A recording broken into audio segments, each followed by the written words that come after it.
പാലക്കാട് വാളയാറിൽ ലഹരിയുമായി അമ്മയും മകനും പിടിയിൽ. എറണാകുളം സ്വദേശിയായ അശ്വതി, മകൻ ഷോൺ സണ്ണി, കോഴിക്കോട് സ്വദേശികളായ മൃദുൽ, അശ്വിൻ ലാൽ എന്നിവരാണ് പിടിയിലായത്. ബംഗളൂരുവിൽ നിന്ന് വിൽപ്പനയ്ക്കായി എത്തിച്ച ലഹരി മരുന്നുകളാണ് എക്സൈസ് സംഘം പിടികൂടിയത്.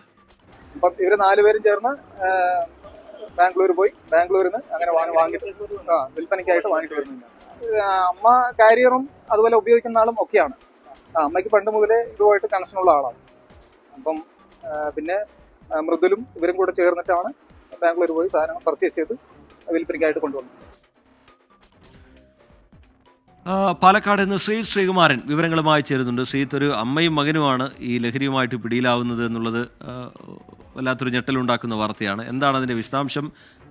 എക്സൈസ് എന്താണ് ഇതുമായി ബന്ധപ്പെട്ട് പറയുന്നത്? ഈ കോഴിക്കോട് സ്വദേശികളുടെ ഇതുമായി ബന്ധപ്പെട്ടുള്ള പങ്കാളിത്തം എങ്ങനെയാണ്? അതായത് ഈ അശ്വതി എന്ന് പറയുന്ന എറണാകുളത്ത് താമസിക്കുന്ന ആ യുവതിക്ക് ഇതിനു മുൻപും സമാനമായ രീതിയിൽ ഇത്തരത്തിലുള്ള വിൽപ്പന നടത്തലും അതുപോലെ തന്നെ ലഹരി ഉപയോഗവും ഉണ്ട് എന്ന് തന്നെയാണ് പോലീസ് പറയുന്നത്. അതിനുശേഷം പിന്നീട് ഈ 2 യുവാക്കൾ, കോഴിക്കോട് സ്വദേശികളായ 2 യുവാക്കളെ കേന്ദ്രീകരിച്ച് പോലീസിന്റെ ഒരു അന്വേഷണം പണ്ട് മുതലേ നടന്നിരുന്നു ആ മേഖലയിൽ. എന്തായാലും എക്സൈസ് ഇന്ന് വൈകിട്ടോടു കൂടിയാണ് ഇത്തരത്തിലൊരു പരിശോധന ആ മേഖലയിൽ, വാളയാർ മേഖലയിൽ നടത്തിയത്. അങ്ങനെയാണ് വാഹന പരിശോധനയ്ക്കിടെ 12 ഗ്രാം MDMA-യുമായി പിടിയിലാകുന്നത്. ആദ്യഘട്ടത്തിൽ പോലീസിനോട് എക്സൈസിനോട് മറ്റു കാര്യങ്ങളൊന്നും തന്നെ പറഞ്ഞിരുന്നില്ല. പിന്നീടാണ് അശ്വതിയും ഈ ഷോൺ സണ്ണിയും മകനും അമ്മയുമാണെന്ന് എക്സൈസ് സംഘം തിരിച്ചറിയുന്നത്.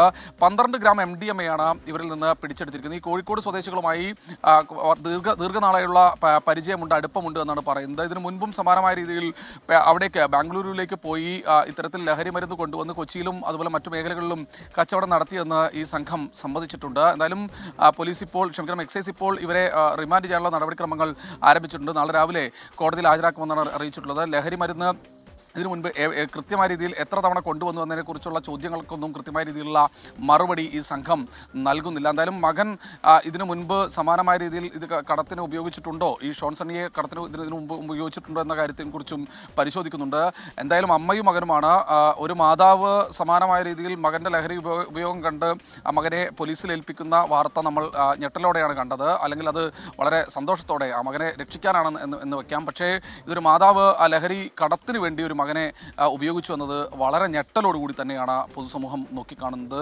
ഇത്തരത്തിൽ ഇനി സംഭവിക്കാതിരിക്കട്ടെ. കൂടുതൽ പരിശോധനകൾ ഇനിയും എക്സൈസും പോലീസും സർക്കാരും തുടരട്ടെ എന്നാണ് ഈ ഒരു ഘട്ടത്തിൽ പറയാനുള്ളത്. TK. ശരി, പാലക്കാട് നിന്ന് ശ്രീകുമാരൻ വിശദാംശങ്ങൾ നൽകുകയായിരുന്നു.